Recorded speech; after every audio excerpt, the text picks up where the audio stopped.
I need to get my own place, and I need to own it. And I'm also done with putting my time and energy and efforts and creativity into something that I don't own. And so that came into my life right after I determined that that's what I needed. While on a road trip with my family this summer, I had a transformational conversation with my mom and my brother as I was expressing ideas and anxieties I was having about this next phase of my life. It felt like an old me had died and a new me was emerging, and I didn't know where I was supposed to be exactly. And they dared me to ask myself, what would be the ideal place, the dream studio, the best creative launch pad you can conceive of for you this next chapter? Stop settling in your own mind. And this property is what came about.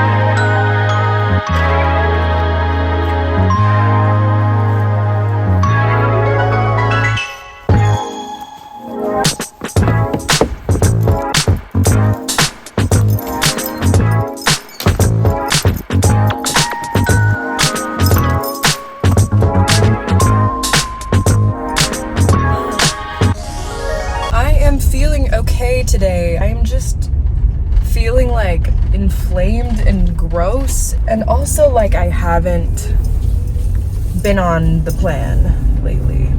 There's my neighbors walking their dogs. Hello. I need steering wheel fluid, new tire, more sleep. No, I got enough sleep. Here's the problem. I have POTS, postural orthostatic tachycardia syndrome. The symptoms are mild if I handle them well, and if I don't manage them properly, then I get sick. 2 weeks ago, I pulled a semi-all-nighter, stayed up until like 5 a.m. with my brother and friends, finishing our website for Project Edify. It wreaked havoc on my system, and I've had a sore throat for 2 weeks. 2 of the days in the past 2 weeks were like the most painful sore throats I've ever had. My immune system just needs boosting. Now I am out the door, headed to my property.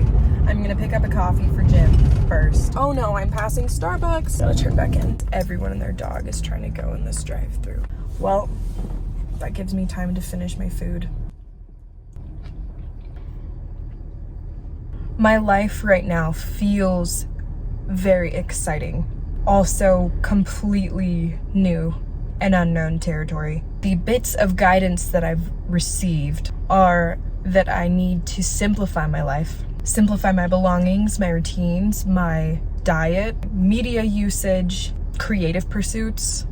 Simplification takes intention, a good deal of it, and that's the part that feels a little overwhelming to me right now. The other bit of guidance that I feel like I've gotten is that I need to become independent. I'll be completely off the grid.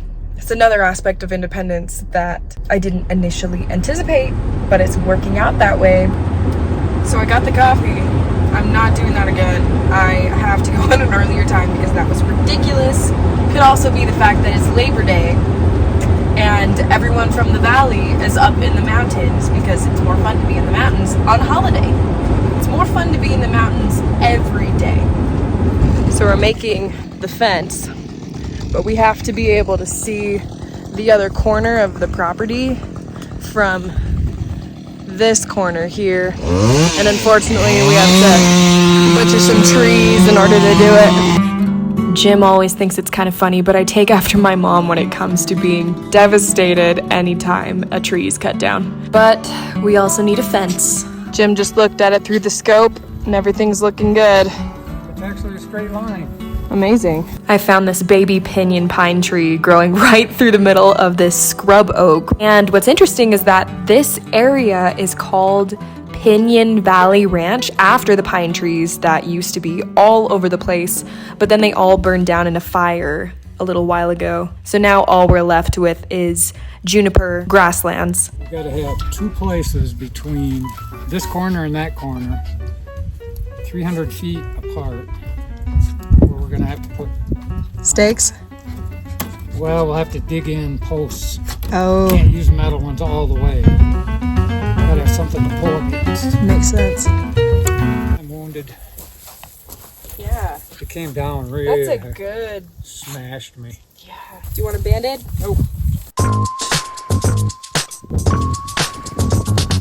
Now I'm walking out 300 feet and then 600 feet. Spike's coming with me. Okay, so I just went out and drove stakes in, and Jim looked at me with the scope so he could see how far away I was, and then drove them in at 300 and 600 feet, and Spike came all the way out with me. I'm gonna get all my steps in today, for sure. Okay, whew. I hiked way out with the dog, found the very edge of the property, got a bunch of good sun, sweat a bunch. I'm kind of doing this experiment where I don't wear deodorant. Planned out what we're going to be doing the next 2 days. Looked up some prices, budgeted some things out. I can feel my tires doing something funny. It's the one that I checked this morning and I was like, this tire is kind of bald. So here's the plan. Tomorrow, we are going to go to town, buy a bunch of stuff, spend a bunch of money, get a bunch of fence things, getting a whole bunch of posts, a bunch of wire, and then the next day, Wednesday, we're putting in the wood posts and their supports, because to make this fence, all of you who already know how to make a fence already know this. You can't just have metal posts on this barbed wire fence all the way across. You have to have some wooden posts concreted in so that you can have something to pull against to get the fence nice and taut. And then I'm gonna have an arm day where I'm going to dig the post holes, and then I'm gonna pound the metal stakes in. It's arm day. Last time I did that, I got the most horrible blisters I've ever had on my hands in my life. So this time, I'm actually gonna wear gloves for it, because I didn't the first time, which was stupid. I was like, no, I'm tough. I need gloves.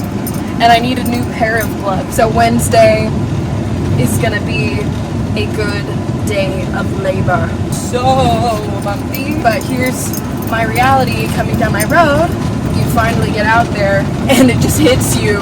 Whoa, I'm in the middle of nowhere.